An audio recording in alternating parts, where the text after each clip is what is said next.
Et coucou, moi c'est Valentine et bienvenue sur mon tout premier podcast créatif.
Alors en guise d'introduction, puisque c'est la première fois que nous nous rencontrons, vous et moi, donc moi c'est Valentine, j'ai 30 ans, j'habite à Lille avec mon conjoint et depuis 3 semaines un adorable petit lapin d'automne qui s'appelle Châtaigne. Et puis je fais de la couture depuis 1 an et demi et du tricot depuis à peu près 2 ans, donc plus ou moins débutante dans les deux catégories. Moi, il m'arrive aussi de faire des incursions dans d'autres loisirs créatifs et du coup, à cette occasion, on pourra voir ça également sur cette chaîne. Pourquoi cette chaîne Comme beaucoup, en fait, j'avais l'envie de me lancer dans la création de contenu. Et puis je me suis dit que moi qui étais si friande en fait de voir des podcasts créatifs, peut-être que d'en ajouter un autre à la liste et j'espère que celui-ci vous plaira. C'était ma petite contribution, voilà, parce que il y en a plein qui se lancent. Moi j'aime bien les découvrir et je suis toujours contente d'en avoir toujours plus à regarder. Là, ça occupe grandement mes dimanches. Donc voilà, et j'hésiterai pas d'ailleurs à les nommer dans le cadre de mon podcast lorsque j'en ferai référence. Et c'est parti. Alors c'est un premier podcast qui du coup est un peu particulier. On va voir les projets qui ont en couture et en tricot qui ont été finalisés sur l'été. Finalisés, donc pas initiés sur l'été, et je tiens à préciser que je couds et je tricote assez lentement. Donc j'ai pas forcément toujours beaucoup de contenu à proposer, je pense de manière générale ça va être un peu light et je pense que je reviendrai pas toutes les 2 semaines parce que je tricote pas et je couds pas assez vite tout bonnement. On est sur un podcast un peu particulier puisque, donc comme je le disais, c'est les objets que j'ai terminés sur l'été, mais que je n'ai pas initiés sur l'été. Donc il y avait des encours de longue date que j'ai finalisés sur l'été. Voilà, j'espère que c'est à peu près clair. Ce que je tenais à dire aussi, c'est que c'était un été qui était un peu particulier, ce qui explique aussi que j'ai terminé beaucoup de projets. Particulier, c'est le terme politiquement correct pour dire un été bien merdique sur le plan physique et psychique, un été de merde. On était sur quelque chose comme ça. Donc en fait, j'avais pas vraiment. C'était bizarre et comme quoi c'est très lié. J'avais zéro envie de démarrer un nouvel en cours. En fait, d'habitude, j'ai toujours des 10 000 projets à l'avance en tête, etc. Et là, j'ai été mise à l'arrêt en termes de créativité et d'envie. En fait, j'avais peut-être même pas forcément des fois envie de tricoter ou de coudre, mais ça m'a permis de conserver un pied dans ma vie de d'habitude, et donc je me suis des fois mis des coups de pied aux fesses, on va pas se mentir, pour finaliser certains ouvrages. Alors oui, il faut pas se forcer, il faut que ça reste un plaisir, etc. Mais là, en l'occurrence, je pense que ça m'a fait du bien, justement, de cleaner des objets en cours et de me dire, ok, ça, c'est fini. Et j'avais ce besoin-là, du coup, de faire un peu table rase sur mes encours actuels. Du coup, voilà, avec cette petite introduction blabla pas sur une note très très joyeuse, ce que je vous propose, c'est qu'on commence à regarder les différents projets que j'ai pu réaliser. Alors, je suis pas sûre de nous les prendre forcément dans l'ordre chronologique, mais déjà, ce que je vous propose, c'est qu'on va commencer par la couture. Allez. Alors, en couture. Et alors, j'avais fait des petites fiches. Ah, elles sont là, c'est bon. En couture, l'un des premiers projets que j'ai terminé, c'est cette petite marinière en jersey avec une basque en broderie anglaise. Voilà. Alors, c'est le patron Ethel de PLM Pattern. C'est un patron pochette, il me semble que j'avais acheté sur Rascol. Et dans ce patron pochette, en fait, il y a aussi un add-on que vous pouvez télécharger directement sur le site du designer. Voilà, les marges de couture sont incluses. Donc moi, j'ai fait une version marinière avec une seule basque. En fait, au départ, mon envie, c'était de faire 2 basques en broderie anglaise, sauf que j'avais qu'un tout petit coupon cette broderie anglaise. Et du coup, j'ai été en possibilité d'en réaliser qu'une. Alors oui, pour les tissus, du coup, la broderie anglaise, en fait, ça vient du stock de Belle Maman. Voilà, donc c'était un très beau coupon de broderie anglaise.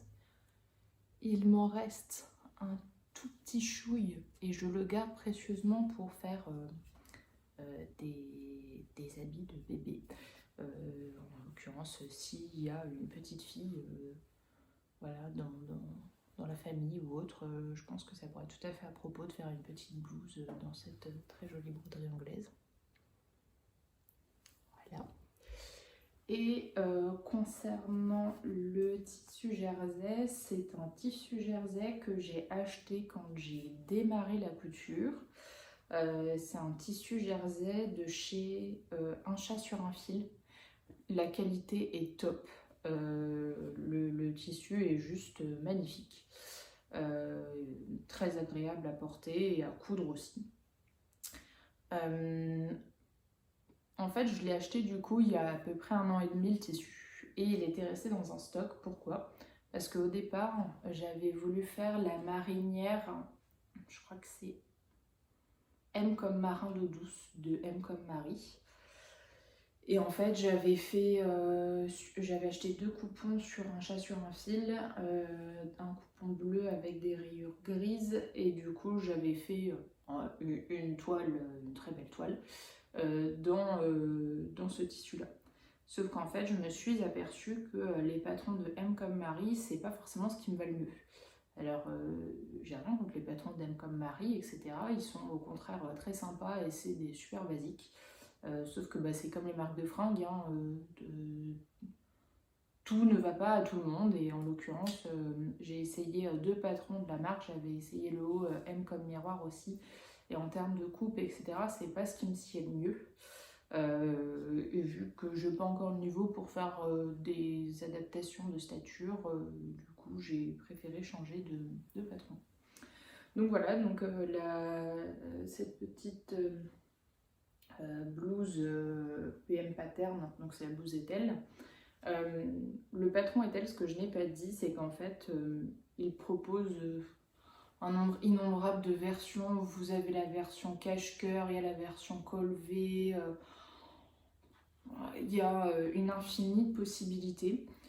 Moi, je suis très contente finalement d'avoir fait ce changement-là de patron, puisque en fait, la blouse me va super bien. J'ai fait la taille 38, et c'est parfait. Dans les techniques qui sont maîtrisées du coup suite à ce patron, donc il y a les fronces, la fabrication d'un biais, alors qui au départ n'était pas prévu. Au départ, ce qui était prévu, c'était de faire des parmentures en thermocollant de jersey, sauf que bon, j'avais pas de thermocollant. J'ai essayé de faire une parmenture juste en jersey. Bon, c'était pas bien heureux, ça a rouloté de partout, c'était moche. Ce qui n'est pas dû au patron, hein, ce que juste dû à mon entêtement de ne pas vouloir thermocoller la pièce de jersey. Et donc, vu que j'avais pas de thermocollant et que j'avais très envie de finaliser cette robe, j'ai plutôt opté pour la pose d'un biais dans le tissu. Voilà, du coup j'ai après fabriqué mon biais grâce à un petit tuto. Il me restait un micro coupon de jersey pour fabriquer mon biais. En fait, j'ai optimisé le tout pour pouvoir le faire. Ça, c'est ma petite étiquette, je crois que ça s'appelle, c'est la petite maison de couture. Bon, non, dans tous les cas, je vous remettrai tout bien dans le description box. Voilà. Qu'est-ce que j'ai à dire d'autre sur ce patron? Non, franchement, c'est top. Voilà, moi j'avais noté que c'était un incontournable de la Patron Tech parce qu'effectivement il y a plein de possibilités, la blouse tombe bien et c'est top. Par contre, juste pour info, si vous souhaitez faire 2 basques, là il vous faut de la marge de tissu, quoi. Enfin, comme toujours avec les vêtements à basques avec des fronces, etc., il faut une grande laisse, quoi. Voilà, donc ça c'était ma première réalisation et ça j'ai un panier avec des projets tricot, couture en cours, etc. C'est resté pendant des mois dans le panier en question. J'ai vraiment galéré et puis bah, du coup cet été là, avec cette mise à l'arrêt quelque part de mes envies créatives, ça m'a permis de la finaliser. Du coup j'étais super contente. Voilà, je la porte énormément. Voilà, moi la marinière c'est un peu un incontournable et en fait j'en ai jamais assez, c'est-à-dire que quand je vois une marinière j'ai tendance à en vouloir une, etc. J'adore ça. Donc je la porte énormément. Voilà. Donc ça c'était ma première réalisation couturesque. La deuxième réalisation couturesque, alors là, vous allez voir, il y aura 2 versions. La deuxième réalisation couturesque, c'est cette petite blouse Honorine de Ma Petite Fabrique. Voilà. Je vous incrusterai des vidéos portées, etc. Je pense que ça rendra mieux. En plus, là, l'éclairage n'est pas terrible. La météo lilloise me fait faux bon. Donc, voilà. Donc, cette petite blouse Honorine. Alors, pareil, ça, c'était un peu le projet...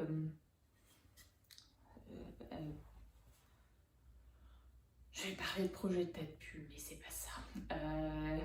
Comment expliquer?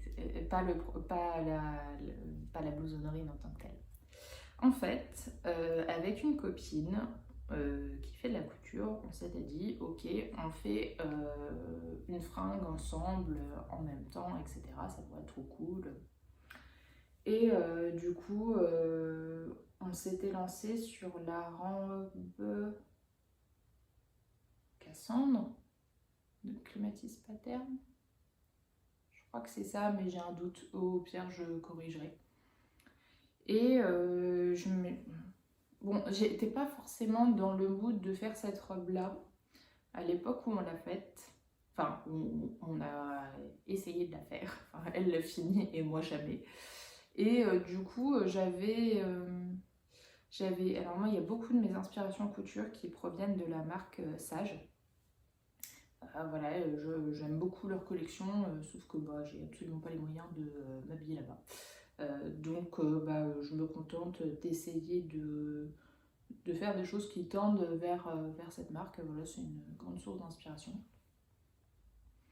Et donc ils avaient fait pas mal de robes en double gaze. Et je m'étais dit, ah bah très bonne idée. Donc j'avais acheté cette très jolie double gaze je crois que c'est les tissus du chien vert en coloris bleu glacier. J'avais pris un grand coupon de 3 mètres et ça m'était vraiment pas revenu très cher. Et j'avais pris avec d'ailleurs au passage une bobine de fil assortie, donc j'avais juste coché l'option. Et c'est incroyable parce que le fil était vraiment assorti et le tissu est très qualitatif. Donc voilà, je recommande sans hésiter aussi cette mercerie. Donc voilà, donc il y avait cette robe cassante et puis en fait j'arrivais pas à m'y mettre, la copine elle l'avait fini finalement, en fait on n'avait jamais réussi à la coudre ensemble, donc en gros moi il y a un soir où je m'étais motivée pour décalquer le patron, mais en fait elle s'est bloqué le dos, donc en fait on n'a pas pu, on devait se voir pour la coudre ensemble le surlendemain et donc on n'a pas pu se voir. On s'était dit ok, ben on la coud avant nos vacances respectives, donc je parle de ça, c'était il y a super longtemps, j'habitais encore dans mon ancien appartement, je crois que c'était l'année dernière. Et en fait, elle, un soir, elle s'est motivée, elle l'a cousu sur moi, en plus elle cousait beaucoup plus vite, donc elle l'a eu pour partir en vacances, moi je l'ai jamais eu pour partir en vacances, et puis après j'étais totalement démotivée, et puis je pense qu'il y avait une inadéquation du tissu avec la robe sur moi. Ça faisait trop lourd et c'était pas forcément ce que je voulais. Et donc je me suis dit, bah voilà, il y a ce coupon, alors qui était plus de 3 mètres, hein, parce que j'avais quand même réalisé le haut de la robe dedans. Donc je me suis dit, bah qu'est-ce que j'en fais? Et donc je me suis dit, bah faisons une toile de la blouse Honorine, et au pire, comme ça, bah si c'est perdu, et puis au mieux, tu pourras la porter. Et en fait, c'est une très belle toile, et quand j'ai commencé à la réaliser, je suis tombée totalement amoureuse du rendu, et j'avais très envie de cette blouse bleu glacier. Je pense qu'à l'écran, là, vous n'allez pas voir grand chose. J'ai essayé de faire un truc pour les couleurs, mais c'est pas terrible. Voilà, donc j'avais très très envie de cette robe, cette blouse bleu glacier. Et donc je me suis motivée à la faire. Sauf que alors encore une fois, hein, c'est pas le patron, ça fait pas très longtemps que je couds, et puis des fois on est un peu fatigué, et puis on a très envie d'avoir sa blouse, et du coup on s'obstine, et puis c'est comme ça qu'on fait des bêtises. Valentine elle a fait plein de bêtises, j'avais fait des bêtises sur la pose, sur le biais de l'encolure. Je crois que j'avais agrippé avec le volant une partie du dos, donc il a fallu que je découse sur toute une partie du volant. Enfin, disons que le découp vite m'a aidé plus d'une fois sur cette blouse, mais je me suis pas laissée abattre, et j'ai continué. Donc donc c'est pareil, Honorine, je ne l'ai pas précisé. Là, j'avais pris un patron PDF. C'est un patron qui propose vraiment des tonnes et des tonnes de versions. Et selon le tissu dans lequel vous choisissez de la réaliser, la longueur, la forme de la robe, la blouse, il n'y en a qu'une, en fait, ça change grandement le rendu. Et vous allez voir après, mais j'ai déjà fait une deuxième version et j'ai déjà envie d'une troisième et d'une quatrième version. Donc je pense que c'est le patron juste là que j'ai le plus rentabilisé, tellement j'ai fait de versions. Ou j'envisage de faire de versions. Voilà. Sur les techniques que j'ai apprises, les fronces, le rouloté à la surjeteuse. Ah ouais, alors ça c'est super important. Alors, j'ai eu une surjeteuse pour mon anniversaire, pour mes 30 ans, mais je pense que ça doit être réalisable aussi sans surjeteuse, mais du coup, ça a fait une finition franchement propre. Et vous n'allez rien voir du tout.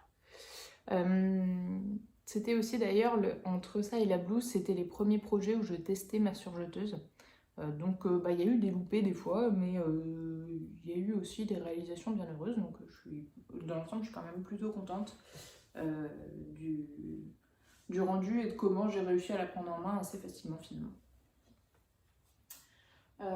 Voilà. Si j'ai rencontré une difficulté.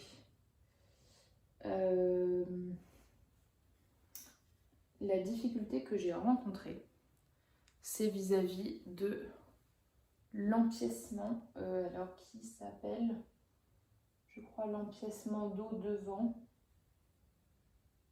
d'eau, enfin bref.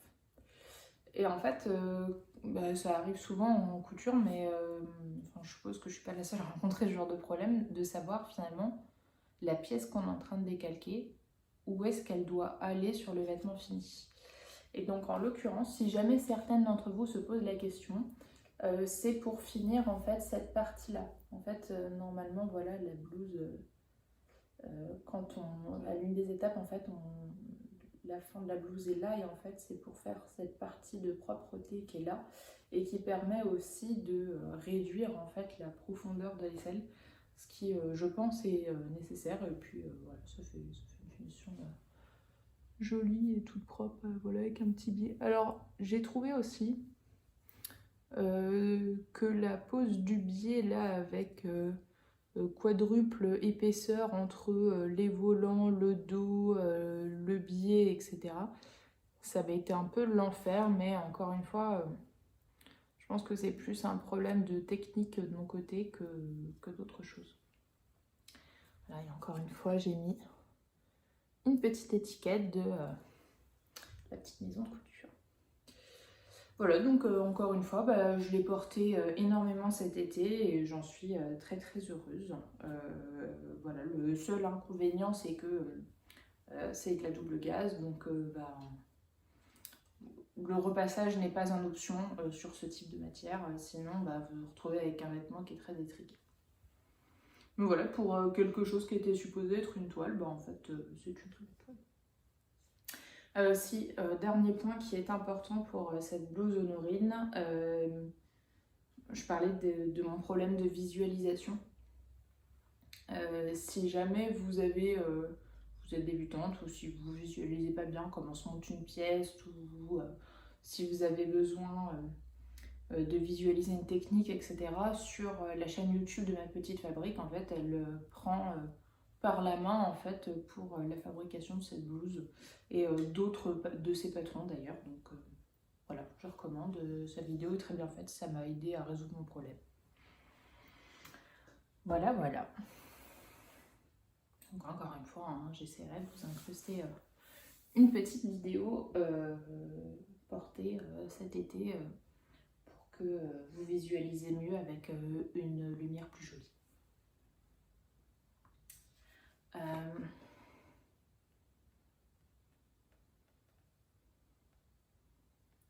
Oui, ce que je voulais juste dire pour finir sur cette blouse Honorine, c'est que moi, ce que j'ai apprécié surtout, c'est la qualité des finitions.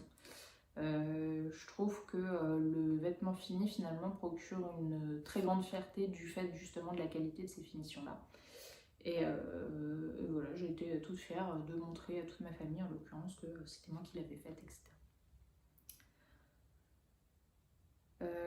Oui, et j'avais noté un conseil. Alors, c'est un conseil qui vaut pour moi, mais ça vaut peut-être pour d'autres personnes aussi. Ma petite fabrique recommande du coup dans son patron de prendre le pied pour couture invisible, pour notamment poser le biais, etc. Et moi, je trouvais que le pied à surjet de ma machine à coudre faisait un point plus adapté, du coup, à la pose de ce biais à cheval. Donc voilà, au cas où je partage le conseil. Et alors moi, je me fais des petites fiches, je suis un peu scolaire. Je me fais des petites fichettes avec mes projets couture et voilà, je note les tailles que j'ai faites, les pièces que j'ai décalquées, etc. Et puis les difficultés ou voilà, quand je fais des switches, j'explique. Voilà, donc ça c'est des projets que j'ai finalisés cet été. Il y en a eu plein d'autres aussi. J'essaierai de vous montrer, mais en fait, oui, moi je suis très team carnet. Et du coup, je m'étais mis des objectifs créatifs pour l'été 2022. Le gros objectif, c'était terminer le backlog des projets. Et donc dans les projets couture, il y avait la marinière, le top honorine. Après, il y avait bon, des boutonnières, en fait, des vêtements du commerce auxquels voilà, je trouvais que le décolleté était trop dégagé et auquel il manquait un petit bouton. Donc bah, voilà, j'ai rajouté des boutonnières, etc. Dans les autres projets couture de l'été, il y avait le fait d'optimiser toutes mes petites chutes de tissu et de me débarrasser en fait des micro-coupons que je gardais et qui me prenaient un peu de place. Et donc j'ai fait, gros projet créatif, des petits chouchous. Voilà, donc là c'est un petit chouchou en jean, un petit chouchou en suédine avec bah, la même suédine que ma robe dont j'ai oublié de parler. C'est la robe, ce qu'on voit, c'est la robe Akita de chez Pretty Mercerie que j'ai faite l'année dernière dans une suédine Pretty Mercerie et avec une doublure que j'avais trouvée chez Rascol. C'est une robe chasuble avec un joli jeu de surpiqûre sur tout le long de la robe, des poches et une coupe trapèze. C'est un super projet. Je crois que c'était mon 3e projet couture. Donc accessible, je veux dire, avec de la patience et de l'envie, elle est tout à fait réalisable. Dans mon souvenir, j'ai pas trop galéré pour faire cette robe. Et c'est une robe que je porte énormément. Donc aussi bien à la mi-saison, bah, voilà, avec un t-shirt pour un look un peu rétro, etc. Et aussi bien l'hiver, je la porte avec un col roulé, manche longue. Et là, ça fait plus look 70s. Voilà, une petite paire de bottes. Franchement, elle est super sympa, elle est agréable à porter, rien à redire. Donc voilà, donc c'était dans mes chutes de ma suédine. Et puis il y avait aussi ce joli tissu de chez Cousette. Et pareil, le tissu en jean, là c'est Cousette. Et en fait, avec ces deux tissus-là, j'avais réalisé une banane et un bob pour mon beau papa. Et donc, il me reste des petites chutes de tissu, donc j'ai fait des petits chouchous pour moi et ma petite sœur. Voilà, donc ça, c'était l'un de mes projets couture. Et c'était tout dans mes projets couture de l'été. Ah non, pardon, il y avait une jupe cercle que je devais faire dans un tissu de chez Cousette aussi. Et puis ça n'a pas été comme je voulais. Elle est dans mon panier. Je m'y suis mal prise ou j'ai mal pris les mesures ou je ne sais pas trop ce qui s'est passé. Bref, la jupe cercle n'est pas finie. Et en fait, après, on est arrivé au mois de septembre et j'avais très envie pour l'automne en fait, de me faire une deuxième honorine en noir, en crêpe. En fait, ça fait un an que je rêve de cette robe honorine en noir en crêpe. Et donc, je me suis dit, en fait, c'est idiot. Tu vas finir ta jupe cercle que tu ne peux plus mettre parce qu'il fait déjà moche à Lille. Fais-toi plutôt ta robe honorine et puis la jupe cercle, tu la finaliseras. Tu remarques la belle transition. Et donc, voici. Alors, je pense qu'il y a eu énormément de versions sur internet. On va pas se mentir, c'est une version que tout le monde a beaucoup fait. Donc voici une autre version de la robe honorine, mais cette fois-ci avec des manches. Et des manches avec des smokes. On voit rien du tout à l'écran. Voilà, donc ça, elle est finie depuis très récemment. Avec encore une fois une petite étiquette de la maison de couture dont je raffole. Le tissu, c'est un tissu crêpe extensible de chez Rascol et je crois que le prix du mètre est est très compétitif. Enfin, je crois que c'est quelque chose comme l'ordre de 6 € le mètre. Donc, ça fait une très jolie robe sage-like. Je sais pas si ça se dit vraiment sage d'ailleurs, je le prononce comme ça, mais vous saurez peut-être le prononcer différemment. Mais en fait, ils ont une robe qui est un peu similaire et ça me faisait très envie. Sauf que bah, voilà, au lieu de la payer le prix de la robe chez Sage, bah, voilà, elle m'a coûté quelque chose comme entre 15 et 20 €. Quoi. Voilà, alors le drapé est super. C'est un crêpe qui est assez lourd. Après, je l'ai testé porté avec du vent, le vent du nord. Le bas de la robe danse.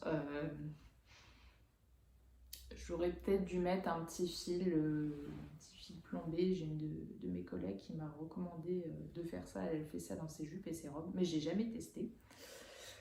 Voilà, que dire d'autre, je suis heureuse de cette robe, malgré qu'elle m'a donné du fil à retordre, mais encore une fois, c'est pas la faute de ma petite fabrique, hein, loin de là.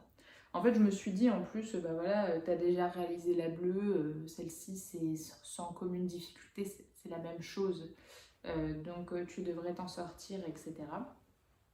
Et alors, oui, on s'en sort, c'est pas le problème.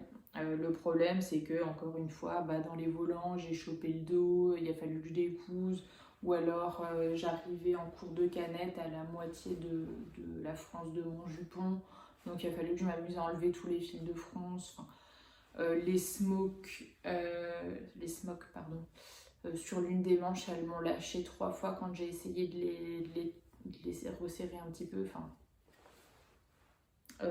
voilà, donc le découvite a été un grand ami.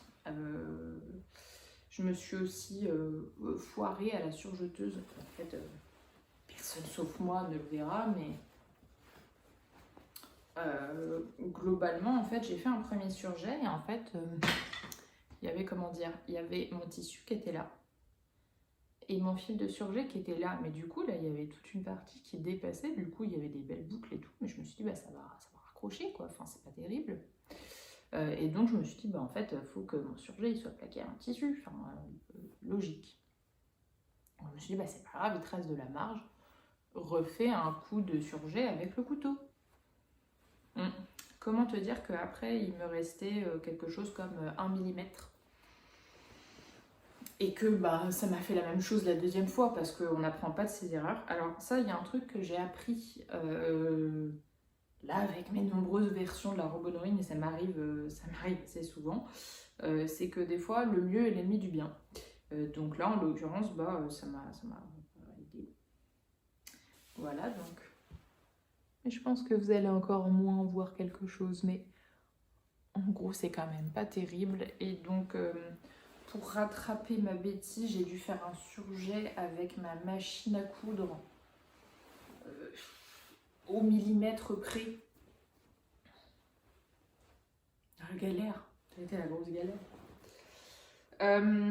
Voilà, donc bah, j'ai pas grand chose à dire de plus, sinon que je suis super satisfaite de cette robe. Je la trouve très jolie et clairement je vais beaucoup la mettre. Si, il y a un truc que je dois dire sur le tissu, c'est que la robe n'a pas été repassée. C'est incroyable, en fait, elle est toute nickel, quoi. Hein. C'est-à-dire que moi, je la sors de la machine, je la pends sur un cintre et elle est nickel. Voilà.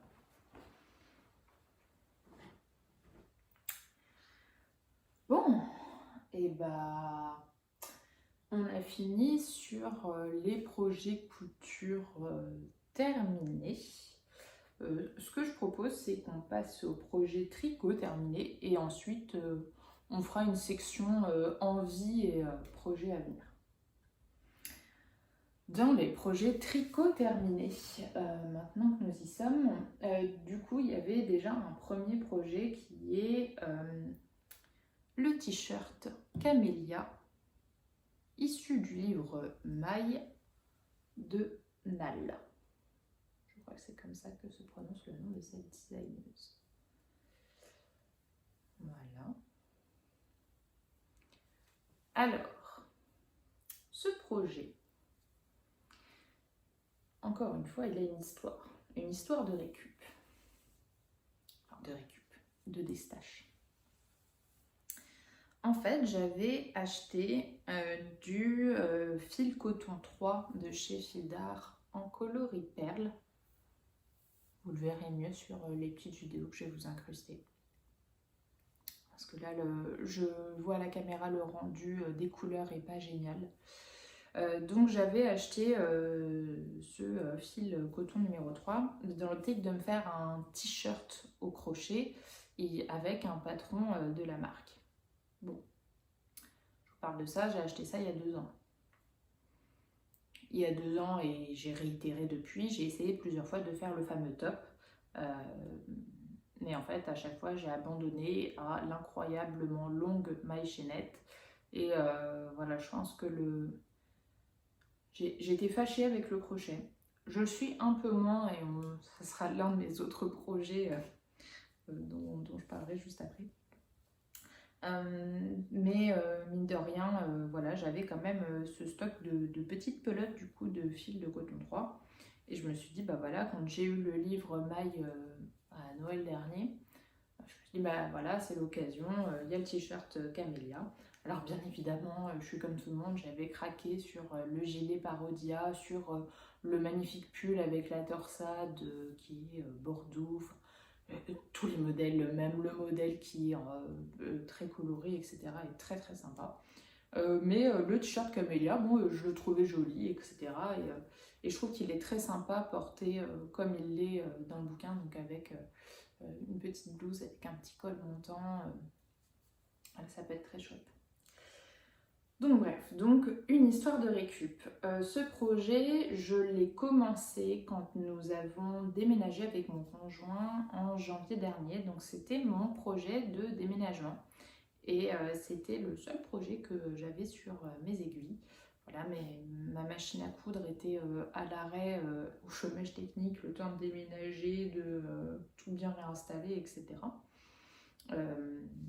Donc bah, j'ai pas mal tricoté ce projet-là. Je l'ai réalisé dans la taille 40, si je dis pas de bêtises. Oui, c'est ça. Je l'ai réalisé dans la taille 40 avec des aiguilles 4 et 4,5. Du coup, qu'on parle un peu construction, parce que c'est vrai qu'on est passé dans la partie tricot et je suis même pas sûre de vous avoir donné la partie construction, la partie couture. C'est le premier podcast, on s'améliorera au suivant. Si suivant il y a, si vous avez déjà apprécié le premier. Et puis si j'ai apprécié aussi l'exercice, mais pour le moment ça me plaît bien. C'était un peu compliqué au début, mais là ça me plaît. Bon, en gros, on commence par le col, enfin pas le col, juste en dessous. Donc, ça commence à dater, mais en gros, là il y a une augmentation avec des raglans. Il y a un tout petit motif de dentelle qui se met en place. Alors, le motif, il est expliqué au travers d'une charte. C'est super accessible. Moi, ça a été la première fois que je faisais de la dentelle. Enfin, de la dentelle, je sais même pas si on peut appeler ça comme ça, mais voilà, c'était la première fois que je faisais un petit motif comme ça. Ce qui est rigolo, c'est qu'en fait, le motif, il se forme sur l'envers. Mais nous, on tricote à l'endroit, c'est-à-dire qu'on tricote en rond en jersey. Mais en fait, la partie qui après sera visible en fait d'un point de vue externe, c'est l'envers. Donc en fait, à la fin, on le retourne et puis voilà, on a le motif qui s'affiche et tout, c'est super joli. Donc on a cette augmentation des raglans, etc. De mémoire, je crois que les manches se tricotent en même temps. Oui, les manches se tricotent en même temps. Il y a juste après des mailles qu'on vient relever pour faire les côtes. Pareil pour le buste. Et ensuite, du coup, on rejoint en rond et on fait tout le corps. Donc 1 kilomètre de jersey, c'est super long. Mais comme sur tous les pulls. Et puis on finit par des petites côtes torse. Voilà, donc moi je pense que c'est le premier projet tricot où je n'ai pas dû défaire. C'est-à-dire que avant ça, il y a quand même eu des projets où je me suis un peu pris la tête, mais ce qui est normal, hein, ça fait pas depuis très très longtemps que je tricote non plus. Donc je pense que c'est pas, encore une fois, c'est pas dû au designer, c'est juste dû au fait que je m'améliore beaucoup. Et donc c'est le premier projet que je n'ai pas dû défaire. Donc je suis très contente. Le choix du fil. Alors le coton c'est chouette parce que voilà, ça fait un fil, fait un rendu qui est brillant, c'est assez lourd. Et finalement j'ai été étonnée, mais parce qu'en fait j'ai jamais tricoté de coton, en fait moi j'ai toujours porté du coton du commerce et donc j'avais cette sensation de légèreté. Je pensais pas du tout que la fibre tricotée c'était quelque chose de très lourd. Donc voilà, c'est lourd mais en même temps c'est léger, c'est aérien, c'est agréable à porter. La taille, mon choix de taille, j'aurais peut-être dû choisir la taille du dessous. Mais bon voilà, moi j'avais dans tous les cas l'envie de le porter loose sur un petit haut, donc voilà. Par contre, le fil, et ça c'était une vraie difficulté. Alors peut-être que des tricoteuses plus expérimentées pourront me donner un conseil, mais en fait tous mes raccords de fil se voient. Voilà, là vous voyez là. Voilà. Et moi je trouve que ça se voit beaucoup. Alors, étant donné qu'il s'agit d'une fibre non animale, la méthode du split splicing, très plébiscitée par Emma du podcast Tricolibri qu'on ne présente plus, là ça fonctionne pas. Donc j'ai été embêtée et je me suis dit ok, il me semblait qu'Emma avait parlé d'une technique du joint russe. Donc c'est ce que j'ai fait. D'ailleurs j'étais très contente d'apprendre cette technique du joint russe. Mais je pense que c'est pas dû à la technique. Alors je pense que c'est pas dû à la technique, mais je pense que c'est vraiment dû à la fibre en elle-même où en fait voilà, dès qu'on cherche à rentrer les fils et tout, ça se voit. Donc je sais pas trop. Je sais pas trop comment faire. Je sais pas si je retricoterai du coup du coton à l'avenir parce que voilà, ça m'embête un peu pour le projet fini. Après bon, il y a je vais pas dire il y a que moi qui le vois, mais pas loin quoi. Voilà, mais beaucoup quand même de satisfaction sur ce projet. Alors, je ne l'ai pas porté. Pourquoi? Tout bonnement parce que voilà, je m'étais mis un challenge en me disant voilà, en commençant à le tricoter au mois de janvier, j'espère bien l'avoir terminé pour cet été. Effectivement, je l'ai terminé pour cet été et ça aurait pu être parfait s'il n'avait pas fait cet été caniculaire que nous avons tous eu. Donc je n'ai pas du tout pu porter mon petit pull tricoté main. Là je vais essayer d'en profiter à la demi-saison, mais en fait je trouve qu'on est passé très rapidement des températures caniculaires aux températures froides et très humides, donc je suis pas forcément sûre que ce soit plus adapté. Je vais essayer de le porter avec un petit col roulé, voir ce que ça donne, voir si ça fait un mariage bien heureux ou pas du tout. Voilà, donc ça c'était le t-shirt Camélia. Alors ce t-shirt Camélia, qui est super joli. Mine de rien, il me restait quand même 3 petites pelotes de chez Fildar. Bon. 3 petites pelotes, ça sert pas à faire un projet. Il aurait fallu que je rachète les 3 mêmes, d'autres pelotes en coloris perle pour compléter et faire un autre pull. Mais bon, avec les problématiques de rendu que j'ai rencontrées là, ça ne me chauffait pas spécialement. Et donc je me suis dit, ok, ça fait longtemps que tu as envie de faire des amigurumis. Mais ma première expérience au crochet avec ce fameux top avait été un peu décevante et donc je me suis dit, réessayons. Et j'avais vu des modèles, alors là je crains malheureusement avoir oublié le nom de la designeuse et pourtant je suis énormément son travail au travers d'Instagram. Non, je ne me souviendrai plus. Je mettrai son nom.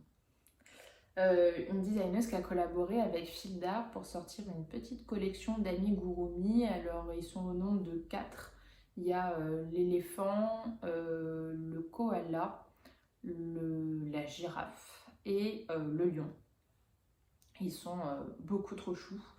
Et donc je me suis dit, bah voilà, au pire c'est pas grave, en fait tu vas pas acheter de la laine, et en plus, enfin de la fibre, et en plus comme de par hasard, le petit éléphant est fait dans le même fil et dans le même coloris que mon pull.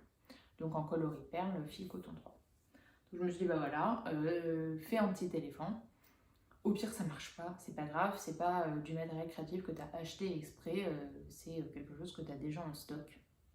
Donc essaye-toi. Donc j'ai acheté le patron qui est pas très cher dans mon souvenir. Et donc je me suis lancée dans la confection d'un petit éléphant, sachant que j'avais de la bourre de rembourrage, notamment parce que j'avais déjà voulu faire l'agneau Philibert de chez Filda. Finalement, je m'étais jamais trop lancée à cause de cette expérience de t-shirt ratée. Et en fait, le petit éléphant, là, bah, trop bien. J'ai réussi à le faire super facilement, etc. En une semaine, il était finalisé. Juste, j'avais pas le coton pour lui faire ses petits habits. Donc bah, ça va venir, notamment avec un petit reste de laine et non pas de coton. Avec un petit reste de laine, je vais essayer voilà, de lui confectionner son petit short et son petit débardeur. Mais du coup, bah, j'ai fait un petit éléphant. J'essaierai de vous incruster une petite vidéo, surtout une petite photo, parce que le petit éléphant en question a été offert. En fait, quand je me suis lancée du coup dans ce petit amigurumi, j'ai montré à ma petite sœur, qui a une vingtaine d'années, j'ai dit, ah bah voilà, moi je suis en train de faire ça, etc. Elle me dit, oh, il est trop mignon. Et là, je me suis dit, bon, et ben mon petit éléphant a déjà trouvé un domicile. Et donc je l'ai fait, je lui ai pas dit que c'était pour elle, et puis après je lui ai offert. Et elle était toute contente, et a priori il l'accompagne sur son bureau, au lit, etc.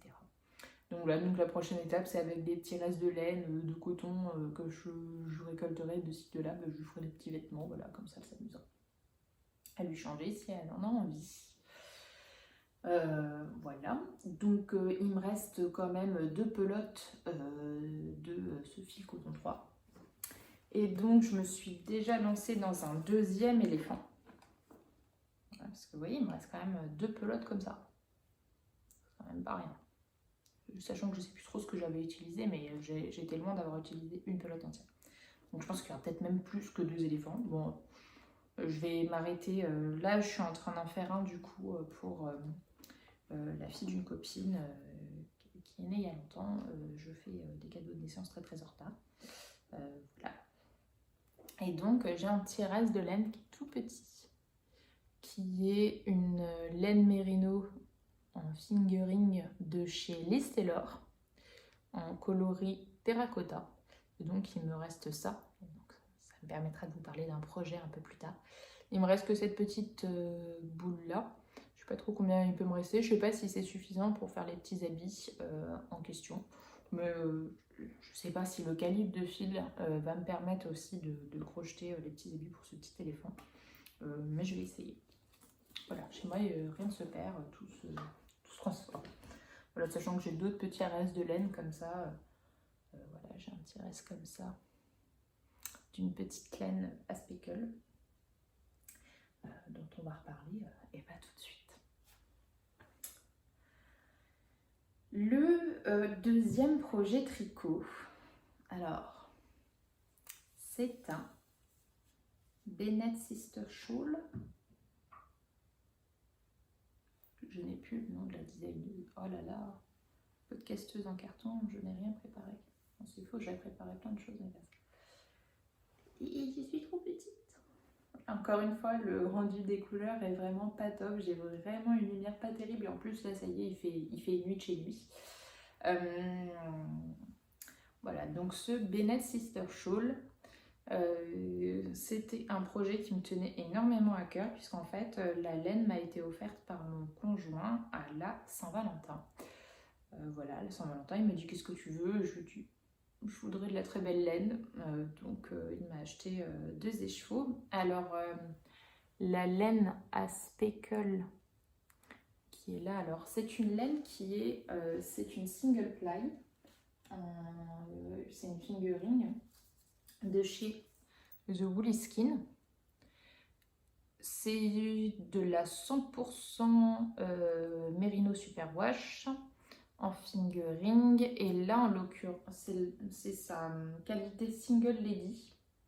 Voilà, si vous voulez racheter la même, et le nom du coloris c'est Kokomo, et Kokomo c'est incroyable. Alors moi je la pensais plus blanche que ça en fait, la laine, et quand je l'ai reçue je trouvais qu'elle tirait un peu sur le, alors très légèrement, mais elle était un peu grisée. Et en fait, elle a plein de jolis petits speckles orange, rose, bleu. C'est magnifique. Le travail de teinture est très très beau. Voilà, très joli.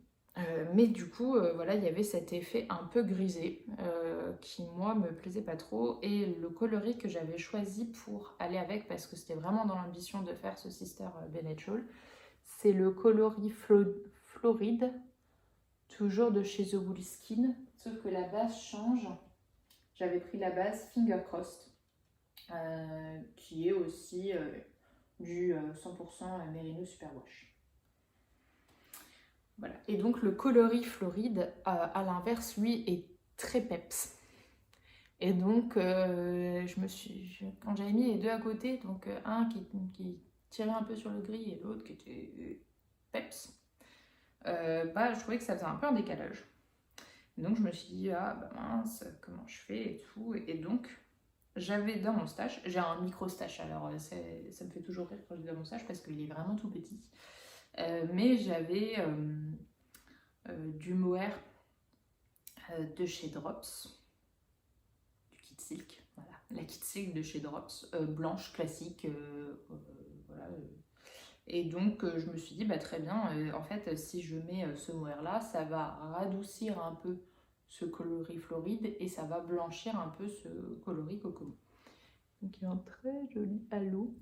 En fait, au départ, le patron prévoit qu'une partie en mohair et il prévoit pas forcément qu'il y ait 2 couleurs comme ça en color block. Mais j'avais vu une version color block, alors avec une laine à speckle, et je crois que l'autre encart c'était du jaune. Et je trouvais ça trop beau, et je voulais exactement cette version. Voilà, donc déjà...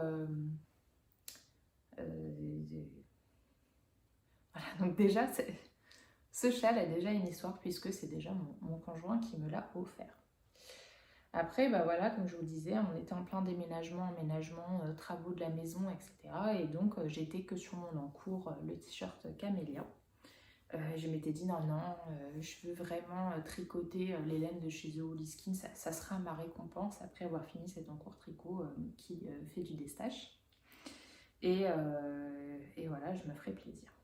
Bon, en fait, je n'ai pas tenu jusqu'à avoir fini mon t-shirt Camélia parce que, en gros, en avril, date de mon anniversaire, on partait en vacances pour Pâques à Malte. Et en l'occurrence, mon t-shirt Camélia, il commençait à être vraiment volumineux. Je crois qu'il me restait vraiment plus grand chose. Il me restait à faire, je crois que j'en étais au moment du rabattage tubulaire là à l'aiguille. Non, rabattage à l'italienne. Et voilà, il était trop gros, etc. Je pouvais pas l'emmener, on n'avait pas beaucoup de bagages. Donc je me suis dit, bah voilà, pour l'avion, j'avais envie d'un petit projet, d'un truc un peu zéro cerveau pour éviter de faire des bêtises. Et en fait, le Sister Bennet Shawl, c'est vraiment ça. C'est vraiment un projet zéro cerveau, c'est super facile à tricoter. Donc les débutantes peuvent se lancer. Ça monte super vite parce que c'est tricoté avec des aiguilles 5 mm. Alors c'est peut-être pas les aiguilles de base, mais moi tout du moins c'est avec les aiguilles avec lesquelles j'ai tricoté. Généralement je tricote serré, donc je tricote toujours une taille d'aiguille au-dessus. Mais il monte vraiment super vite. Et alors moi j'ai commencé par toute la section là avec les speckles. Mais en fait pendant toutes les vacances j'étais là, ouais, trop bien, là j'arrive sur un gros stuc orange ou un gros stuc rose, etc. Et en fait ça te donne envie de tricoter, tricoter, tricoter. Donc en fait je me suis pas du tout ennuyée. J'ai dû tricoter une bonne partie du coup, c'est du point mousse, je ne l'ai pas précisé. J'ai dû tricoter une bonne partie de cette première section et puis quand je suis rentrée, bah, du coup il y avait l'autre à finir donc bah, je l'ai terminé et puis après c'est un peu obscur ce que j'ai fait. Mais du coup je l'ai pas repris tout de suite. Et je l'ai repris au mois de juillet. Et donc pour vous montrer à quel point ça monte super vite. Hop. Le 14 juillet, j'ai démarré la section avec le coloris Floride. J'ai laissé mes anneaux marqueurs. Alors dites-vous que c'est rigolo parce que je l'ai quand même porté l'autre jour. Je suis partie avec mes anneaux marqueurs, sachant que mon projet n'est pas lavé, bloqué. Bref. Donc là, toute cette grande section, et ben, je l'ai fait ça en une semaine. Bon, j'ai fait que ça, hein, mais... Enfin, j'ai fait que ça. Oui, j'ai tricoté que ça pendant une semaine. Hop, là on a un deuxième marqueur. Ça, c'est une deuxième semaine. Sachant que je ne tricote pas vite. Et toute la pointe, là, c'est une troisième semaine. Donc en gros, si je réplique la même chose sur la partie speckle, en 6 semaines, en fait, vous avez un châle qui est d'une belle envergure. Voilà, c'est un gros projet. Pardon, c'est mon installation qui est hasardeuse aussi. En 6 semaines, en fait, vous avez vraiment un beau projet d'une belle envergure et qui remplit encore une fois de fierté. Et ça, c'est super important dans les loisirs créatifs. J'en profite du coup maintenant, je retire mes anneaux marqueurs et puis il va aller prendre un petit bain de câlin aussi, maintenant que je vous l'ai montré. Voilà, mais donc super projet, je suis super contente du résultat fini. Et oui, alors moi j'avais très envie de ce gros châle là bicolore pour l'été. Oui, alors porter du mérino et du mohair en été, enfin printemps-été, mais en fait, moi j'ai toujours froid dans les trains et dans les avions et je me suis dit ouais, un gros châle comme ça, un gros châle de train ou d'avion, en fait c'est facile à transporter, après tu peux t'emmitoufler dedans dans l'avion et tu peux dormir. Et puis il est super joli, donc au pire je le remettrai. Voilà, cet hiver j'ai un manteau camel mais qui ira tout à fait avec. Moi je m'en moque un peu. Et donc cet été, je ne l'ai pas mis. Et je peux le remettre, ça y est, en automne. Voilà. Et ça fait déjà 1 heure qu'on parle. Alors pour les laines, oui, en termes de reste, donc j'ai utilisé 2 écheveaux, plus je crois 2 ou 3 pelotes de Kid Silk, mais je suis pas sûre sur le nombre de pelotes de Kid Silk. Voilà ce qui me reste de mes 2 écheveaux. Autant dire, pas grand chose. La designeuse dit même que faut faire gaffe et qu'il faut peser sa laine et que arriver à la moitié de sa laine, faut commencer à diminuer même si on n'a pas le bon nombre de mailles. Moi j'ai pas eu de problème donc bon, j'ai continué jusqu'au bout. Voilà. Je prends un petit coup et puis on va passer au dernier projet.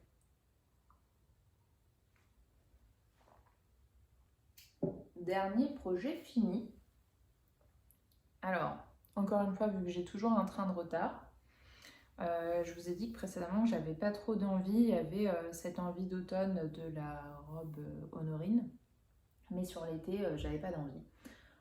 Par contre, au mois de septembre, il y a une envie qui m'a toquée. Alors, l'année dernière, j'en avais eu très envie, et puis en fait, on est déjà trop loin dans le printemps-été pour que je m'y mette sérieusement, puis je me sentais pas forcément encore de le faire.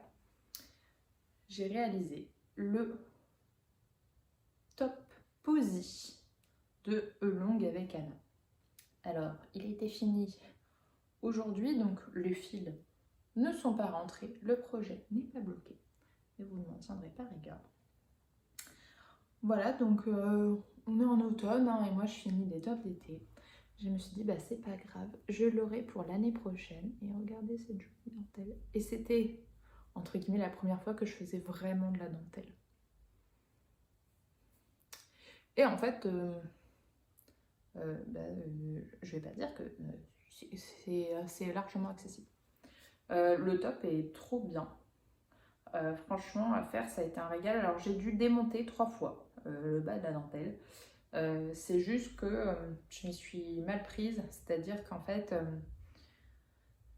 ce qui est bien dans les patrons de Longue avec Anna, alors je ne sais pas si elle fait ça de manière systématique, mais là, pour le top Posy, en fait, il y avait les explications en charte et les explications écrites.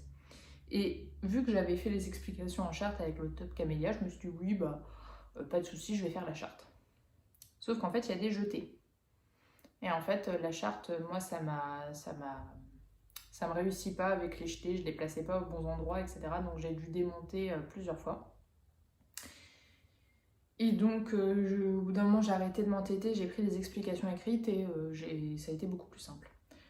Autre astuce aussi pour les débutantes, moi je fais beaucoup la technique du fil de survie. C'est une technique toute bête, hein. Quand vous avez des aiguilles circulaires, vous mettez toutes vos mailles sur le câble et non pas sur les aiguilles. Vous prenez une aiguille à laine avec un bout de laine contrastant ou moi du fil de cuisine, des fois c'est tout petit et donc c'est super, ça ne crée pas d'épaisseur dans le tricot. Et donc je le passe à travers chacune des mailles, sauf à travers les anneaux marqueurs, je les contourne. Et en fait, je laisse cette ligne et je vais tricoter sur 2-3 cm et puis je vais soit la déplacer, soit j'en mets une deuxième. Et en fait, j'escalade comme ça et ça me permet d'arriver en haut de mon top. Et si jamais je fais une bêtise, en fait, j'ai juste à détricoter les 2 cm que je viens de faire et non pas une grande partie du top.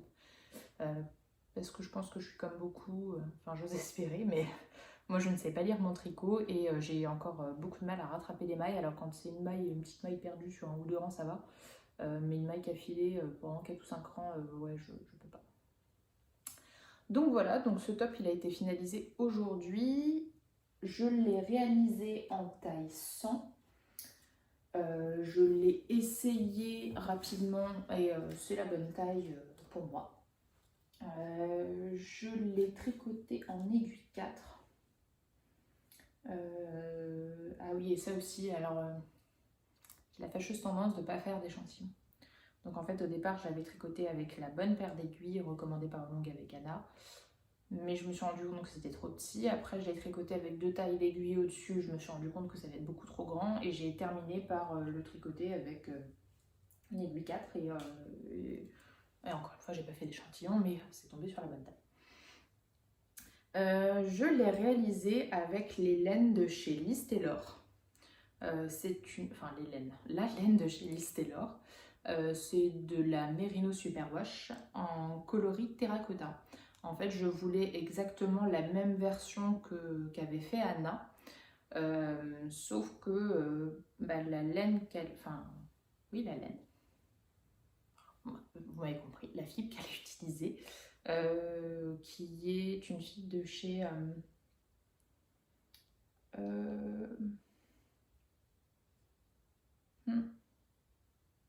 Knitting for Olive. Elle n'existait plus dans ce coloris-là. Enfin, au tout du moins, je ne l'ai pas trouvé. Donc, vu que j'avais envie quand même du même rendu, de la même couleur, j'ai trouvé celui de Liz Taylor et je trouvais qu'il avait vraiment le même coloris, c'était à s'y méprendre. Et puis Anna d'ailleurs avait parlé au moment de la sortie de son dernier top, avait dit que elle réalisait beaucoup de tops en mérino et ça lui tenait pas chaud, etc.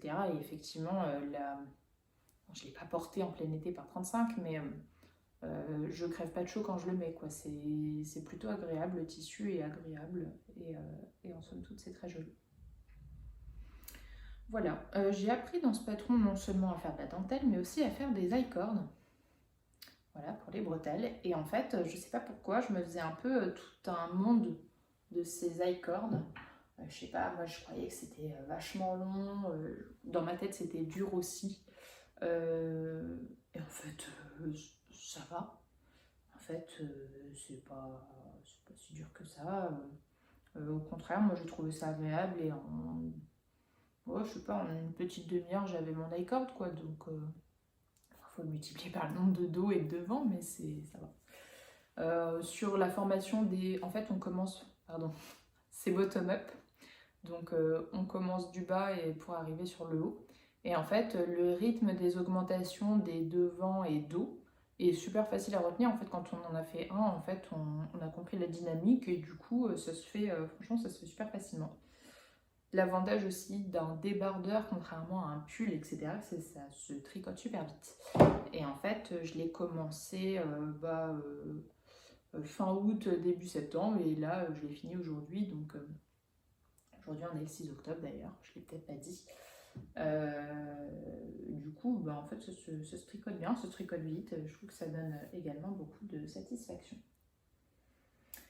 Voilà, et c'est tout pour les projets finis. Dans les objectifs créatifs de l'été que je m'étais listé, concernant la partie tricot, donc le t-shirt Camélia c'est fait, le châle c'est fait, il y avait un chouchou au tricot pour utiliser une toute fin de mohair, c'est un mohair de chez Tricotez-moi et c'est le top R. Que j'avais du coup d'un gilet. Voilà, pour pas perdre ce mohair là, j'avais pile le bon grammage pour faire un chouchou et je l'ai pas fait. Voilà, donc ce serait bien que je le fasse là dans les semaines à venir, etc. Comme ça, ce serait fait. C'est les objectifs créatifs de l'été, mais un peu en retard. Mais en même temps, c'était un programme qui était plutôt ambitieux. Et puis, il y avait la finalisation de mes chaussettes. Mes premières chaussettes, enfin ma première paire. Une paire qui a été commencée le 24 décembre. La première chaussette, je l'ai faite assez rapidement. Donc la voici.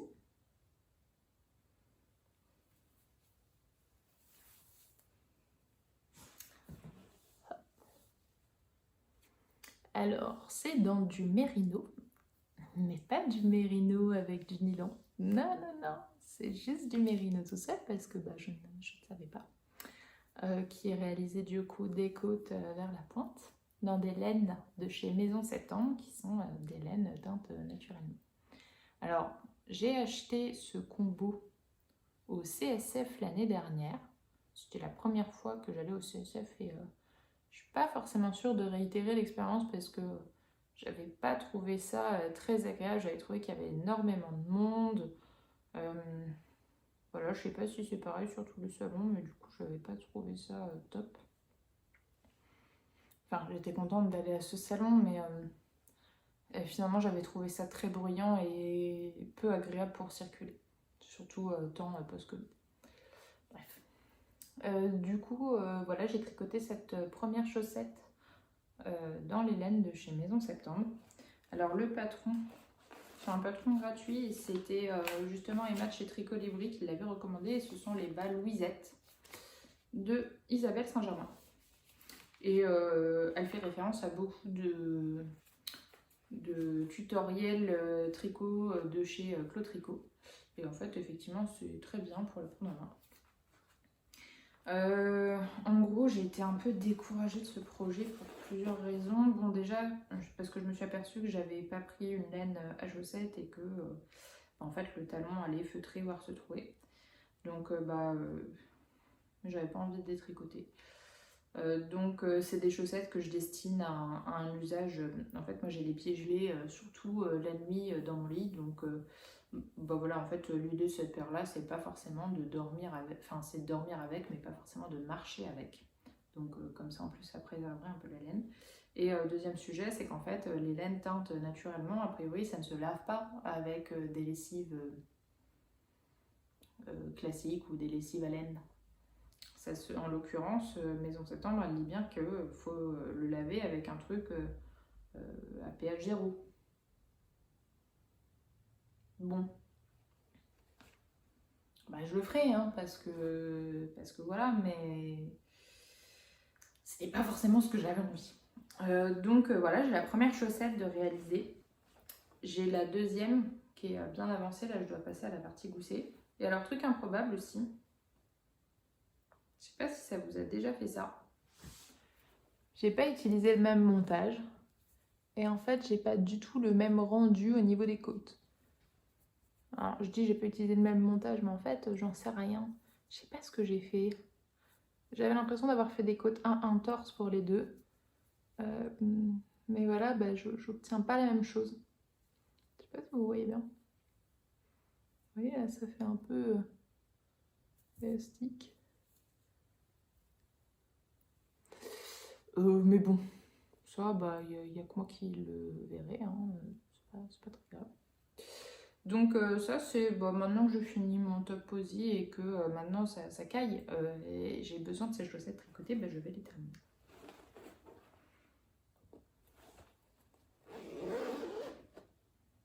Voilà, donc ça c'est le projet créatif que je n'ai pas terminé cet été comme je l'aurais voulu. Dans les autres projets que je n'ai pas terminé sur l'été, qu'il faudrait que je termine. Quand je me suis cousue cette très jolie robe Akita, ma maman elle a dit je veux la même. Le problème c'est que pour beaucoup des projets couture, ma maman me dit toujours je veux la même. Alors quelque part j'ai de la chance, c'est que le tricot ça la pique. Enfin tout du moins elle croit que la laine pique. Donc pour le moment j'ai pas de commande de pull, etc. Bien évidemment si elle me donne quelque chose, je lui ferai peut-être pas un pull parce que bon ou alors il faut qu'elle me passe une commande sur plusieurs années. Et donc la robe je lui avais dit bah écoute là cette année j'avais pas le temps parce que bah, j'étais dans l'achat de la maison, etc. Et je lui ai dit bah l'année prochaine si t'as toujours envie de cette robe je te la ferai. Donc cette année j'ai posé la question, je me suis dit peut-être qu'elle n'aura pas envie de la robe finalement. Si, elle la veut. Donc bon bah je suis bonne pour faire une deuxième Akita, puis tout pareil, hein, y a pas de...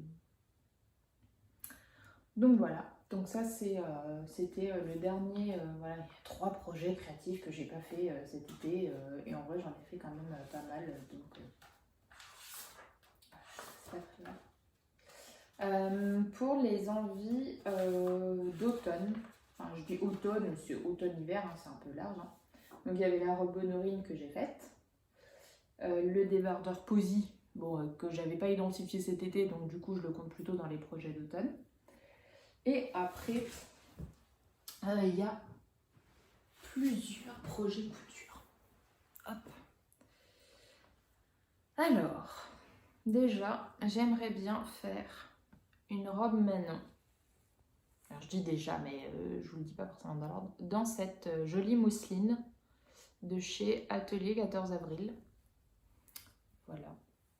Donc une robe Manon de chez Ma Petite Fabrique. Hein. Change pas une équipe qui gagne. Vous allez voir. Non, cette vidéo n'est pas sponsorisée par Ma Petite Fabrique, pas du tout, mais pourtant j'aime beaucoup son travail. Donc, puis étant donné que bah, voilà, la robe Honorine c'est un vrai succès, ça me va bien tout. Je pense que je suis pas prête de m'arrêter. Donc j'aimerais bien voilà, faire une robe Manon dans cette jolie mousseline. Histoire de rentabiliser aussi mon patron, j'aimerais bien faire une blouse blanche Manon, justement par exemple pour pouvoir, avec ce petit col un peu froncé qui monte là, porter avec mon t-shirt Camélia tricoté cet été. Il y a aussi une envie depuis 2 ans de faire une robe salopette. Je dis depuis 2 ans, depuis 1 an et demi, dans ce joli lainage à carreaux et chevrons. Alors, encore une fois, mes inspirations préférées de chez Sage. Et pour le patron, je vais utiliser le patron clé en main DIY gratuit qui s'appelle la Margotte.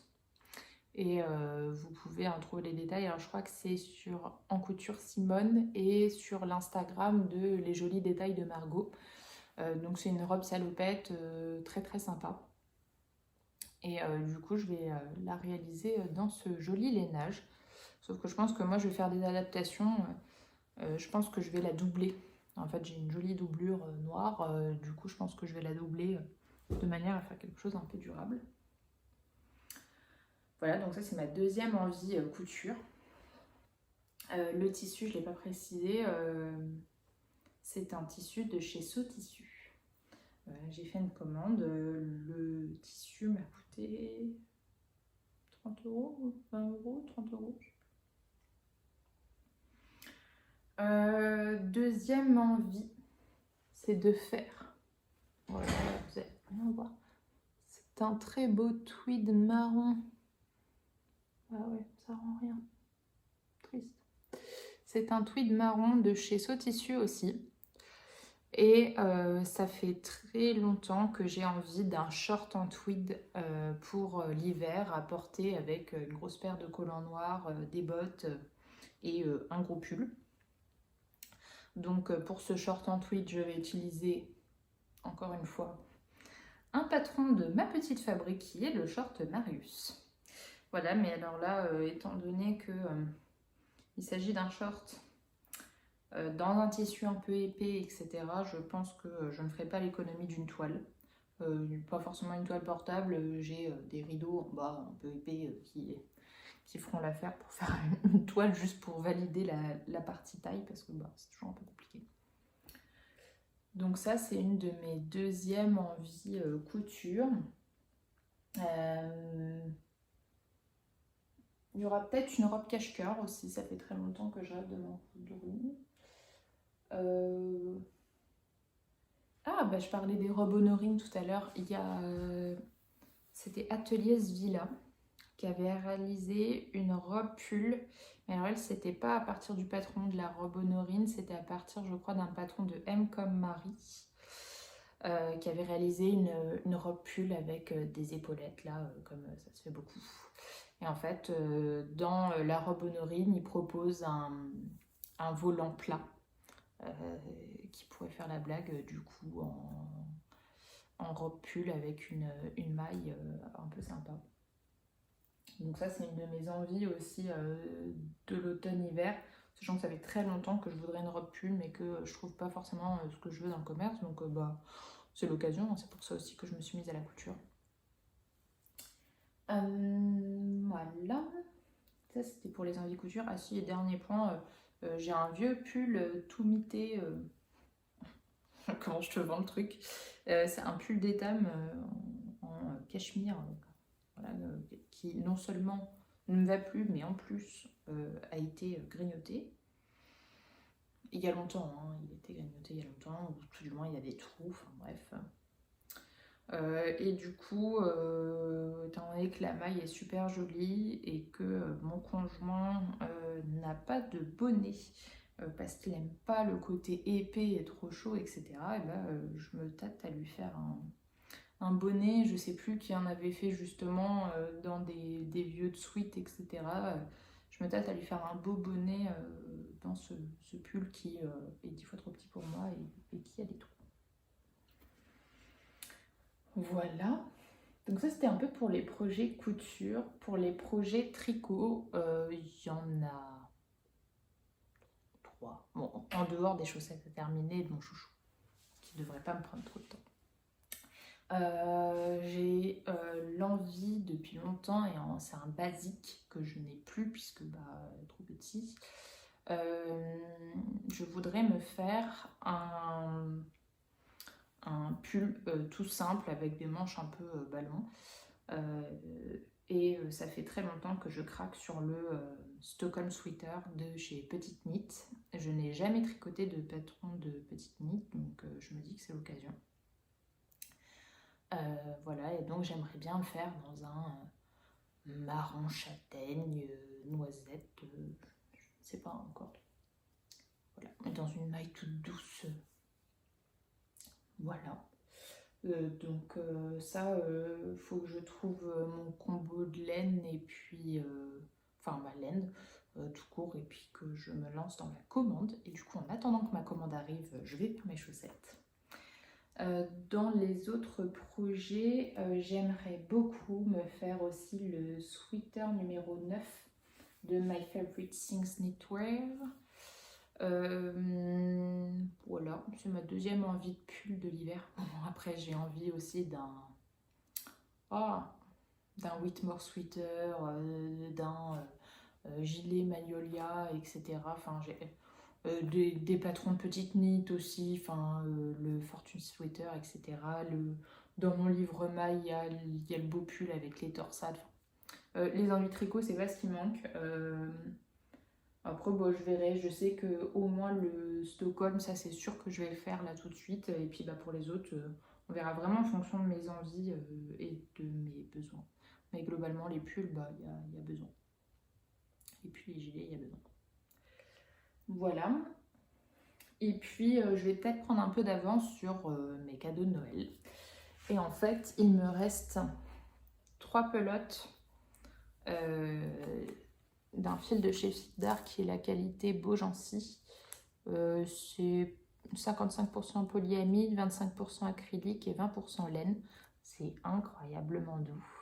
Moi, je m'étais fait un petit pull de chez Morissette C, un petit pull sans manches, un pull Betty. Voilà, que je mets un peu, que j'ai pas beaucoup mis parce qu'en fait je l'ai fait à la fin de l'hiver. Et du coup, il me reste 3 pelotes et en fait je voudrais bien faire un petit châle ou un petit col pour ma mamie pour Noël. Donc voilà, ça va être aussi peut-être un projet sur lequel je vais me lancer. Et ben ça en fait des choses et puis on est déjà à 1h20 de podcast. Voilà, j'espère que ça vous a plu. Moi en tout cas, finalement, je trouvais qu'au début l'exercice était difficile et puis c'est devenu un peu de plus en plus facile au cours du podcast. J'espère surtout que ça restera pas entre guillemets lettre morte et que je pourrai échanger avec vous parce que voilà, ce que j'ai pas dit aussi en introduction, c'est que moi je souffre un peu du manque de tricopines et de copines couturières par chez moi. Voilà, ma copine couturière dont je vous parlais tout à l'heure, elle est partie vivre à La Réunion avec son conjoint. Donc ça va un peu loin pour faire des ateliers couture. Et du coup, voilà, moi l'idée c'est aussi de pouvoir échanger avec vous, pourquoi pas pour celles qui habitent dans le coin, et se voir et puis faire des petits projets créatifs ensemble, ça peut être sympa, ou des apéros couture, tricot, ça peut être cool aussi. Enfin je dis apéro, mais ça peut être aussi un café tricot ou un café couture, ça me va bien aussi. Donc voilà, j'espère en tout cas que ça vous plaira, et puis moi j'espère revenir assez vite avec plein de choses à vous montrer, mais bon, encore une fois, je sais que je couds et que je tricote lentement. Néanmoins, je pense que la robe salopette dont je vous parlais tout à l'heure, il y a moyen que dimanche je m'y attelle. Voilà. Et écoutez, j'ai plus qu'à vous souhaiter une très bonne journée ou une très bonne soirée, et puis à vous dire à très bientôt. Salut!